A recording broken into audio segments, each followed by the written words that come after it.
will sign several executive orders in the Oval Office around noon today, and we have learned that it appears he could be invoking the Alien Enemies Act of 1798. The president saying this would pave the way for faster mass deportations of those in the country illegally, and he campaigned on invoking that wartime law. The law has been invoked 3 times during major conflicts. That includes the War of 1812, World War I, and World War II. But there are a lot of questions about exactly what this is. So as we've been gathering this information, I did want to bring in John Sandweg, the former director of ICE and former acting general counsel at the Department of Homeland Security. Thank you so much for taking the time to be here with us and help discuss this. Yeah, my pleasure. Glad to be here. Of course. Well, first off, I do want to ask you, because folks out there have heard a lot about this over the last several hours. Can you explain exactly what the Alien Enemies Act is for folks out there watching? Sure. It's a law that was passed by Congress in 1798, of course, that would give the president an authority during wartime, if there's a foreign invasion or incursion into the United States, to detain and deport or expel from the United States individuals without, bypassing any sort of courts, without giving them due process of law. And so what the president is now trying to do is invoke that in the context of our current immigration situation, because the biggest impediment, Josh, he faces for the mass deportation plan are these backlogged immigration courts and the fact that most of the undocumented migrants in the United States are required to see an immigration judge and have a deportation hearing before they can be removed. So in order to bypass that, what the president's been talking about since the campaign is invoking this Alien Enemies Act, which he would argue gives him the unilateral authority to detain certain migrants and then just deport them without that hearing. Has this ever been used in connection with immigration? As we mentioned, it's only been used 3 times in the past. So is this going to be a first? Certainly going to be the first time, that was used outside of the context of a declared war. The 2 most, famous examples are during World War I and, of course, during World War II with the internment camps of Japanese, including U.S. citizens. It has never been used in domestic. Of course, that is going to be the primary crux of these legal challenges, which, lawyers are going to argue that, in fact, the authority can only be invoked when there's a declared war or a foreign government-sponsored invasion of the United States, and that this mass migration doesn't constitute a government-backed incursion into the U.S.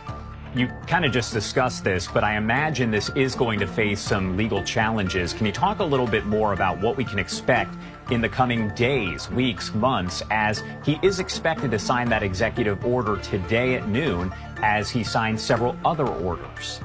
Yeah, Josh, and first, I guess to begin with, the legal challenge will be predicated in part on the scoping of the order.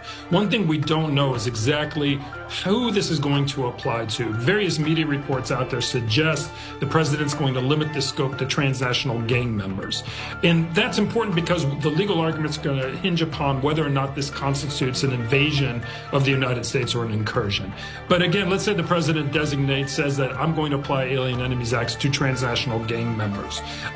Obviously, given, as we see with everything involving immigration, it's going to trigger lawsuits and it's going to be decided by the federal courts. In terms of those, what's interesting about this, though, is that this is an authority that draws upon the president's power as the commander-in-chief.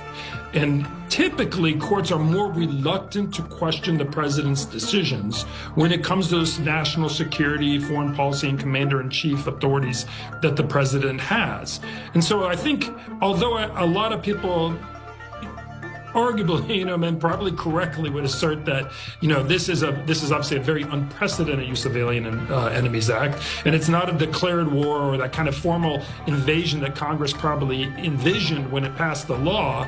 You run up against this counter argument of, well, it's not for the courts to second guess the president of the United States in terms of deciding when the U.S. is under attack or deciding what we need from foreign policy. So I think that this court battle will be very interesting as it plays out. But of course, as I said at the outset, it all really depends on the scope of this. How broadly will this apply to the undocumented population in the United States? And I want to get your take as the former director there of ICE. How have we seen the number of people entering the U.S. illegally change over the past several weeks and months since President Trump took office? Yeah, we have a completely different border today, Josh, than we did 6 months ago, and really especially 12 months ago. This all began, to be fair, with the Biden administration, who in June of last year made modifications to our asylum law that basically eliminated access to the immigration courts and the asylum system for people crossing the border illegally. As a result of that, you started seeing a tremendous drop in the number of people, pretty steadily dropped from June when he invoked that order until January.